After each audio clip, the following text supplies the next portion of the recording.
मध्य प्रदेश में वन्यजीव संरक्षण और इको टूरिज्म को बढ़ावा देने के लिए मुख्यमंत्री डॉक्टर मोहन यादव ने घोषणा की है कि जुलाई 2026 से रानी दुर्गावती टाइगर रिजर्व में चीते बसाए जाएंगे। ये रिजर्व सागर, दमोह, छतरपुर और नरसिंहपुर जिलों में फैला है और अब देश की चुनिंदा वन क्षेत्रों में शामिल होगा, जहां चीते पुनर्वास योजना लागू होगी। अधिकारियों के मुताबिक परियोजना के लिए विशेष इंफ्रास्ट्रक्चर तैयार किया जा रहा है, जिसमें क्वारंटीन जोन, मॉनिटरिंग व्यवस्था, ट्रैकिंग सिस्टम और प्रशिक्षित टीम शामिल होगी।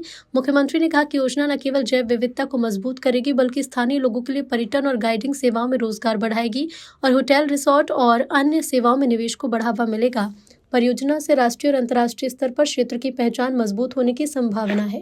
जो चीतों के बसाहट को लेकर कार्य चल रहे हैं, ये चूंकि ये तीसरा घर होगा मध्य प्रदेश में चीतों का, तो हम लोगों ने जो प्राथमिक तैयारियां होती हैं, जैसे किस स्थल पे बोमा बनेगा, कहाँ पर क्वारंटाइन बोमा बनेगा, हमारे पास और अधोसंरचनाएं क्या आवश्यक होंगी, वेटनरी के लिए क्या क्या सुविधाएं चाहिए, तो हम लोग लगभग उसकी एक रूपरेखा तैयार कर लिए हैं और टारगेट ये है कि हम लोग मार्च तक ये अधोसंरचनाएं पूर्ण कर लें।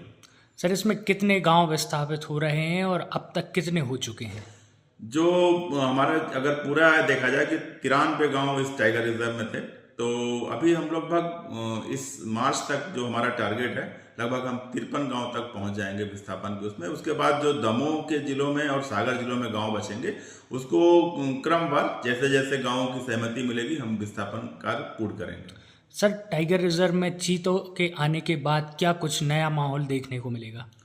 चूँकि एक नया एरिया है जहाँ पर हमारे जो कैट फैमिली के टाइगर हैं, लेपर्ड हैं और उसके बाद फिर ये चीता भी आ जाएगा, तो एक रोचक स्थिति रहेगी यहाँ पर और इसको मैनेजमेंट को लेके हम लोगों को और सतर्क रहना पड़ेगा।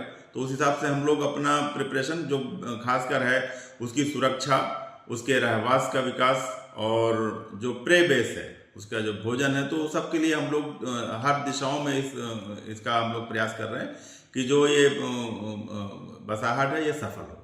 सर, टाइगर रिजर्व की सुरक्षा के लिए क्या कुछ इंतजामात विभाग के द्वारा किए जा रहे हैं?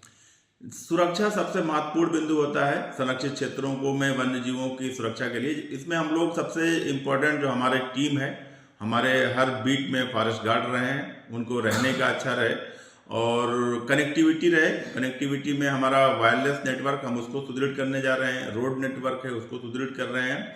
साथ साथ जो आज 3 जिले हमारे लगते हैं, 3 जिलों में जो पुलिस से सहयोग वो भी हम लोगों को मिल रहा है और उसके बाद जो हमारे अपराध के केसेस हैं हम लोग उसमें त्वरित कार्रवाई कर रहे हैं। तो इस तरह हमारा अभी हमारे कोई ऐसी बड़ी घटना घटित नहीं हुई है, हम लोग काफ़ी तत्पर रहते हैं। इसके अतिरिक्त एक बहुत बड़ा जो फैक्टर होता है फायर का, हम लोग उसके लिए भी तैयार रहते हैं कि फायर की घटनाएं कम से कम